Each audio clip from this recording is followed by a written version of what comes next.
গোপালগঞ্জে জাতীয় নাগরিক পার্টি এনসিপির পূর্ব ঘোষিত কর্মসূচিতে হামলার ঘটনায় এবার প্রতিক্রিয়া জানিয়েছেন বিএনপির ফরিদপুর বিভাগীয় সাংগঠনিক সম্পাদক শামা ওবায়েদ। বৃহস্পতিবার বিএনপির সহ দপ্তর সম্পাদক অ্যাডভোকেট তাইফুল ইসলাম টিপু স্বাক্ষরিত এক বিবৃতির মাধ্যমে তিনি এই প্রতিক্রিয়া জানান। বিবৃতিতে শামা ওবায়েদ বলেন, বুধবার গোপালগঞ্জে এনসিপির মার্চ টু গোপালগঞ্জ কর্মসূচিতে হামলার ঘটনায় আমরা গভীরভাবে উদ্বিগ্ন।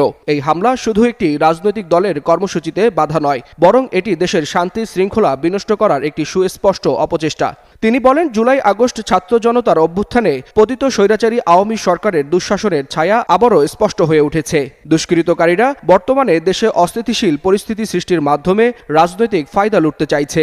বিবৃতিতে শামা ওবায়েদ আরও উল্লেখ করেন, গোপালগঞ্জে এনসিপির শান্তিপূর্ণ কর্মসূচিতে বর্বরোচিত হামলা, ককটেল বিস্ফোরণ, ইউএনও ও আইনশৃঙ্খলা রক্ষাকারী বাহিনীর গাড়িতে অগ্নিসংযোগ এবং পুলিশের উপর হামলা সবকিছুই পরিকল্পিত সন্ত্রাসী তৎপরতার বহিঃপ্রকাশ। তাই হামলার সঙ্গে জড়িতদের অবিলম্বে গ্রেফতার ও দৃষ্টান্তমূলক শাস্তি এবং হামলায় আহত পুলিশ সদস্যদের সুস্থতা কামনা করেন শামা ওবায়েদ।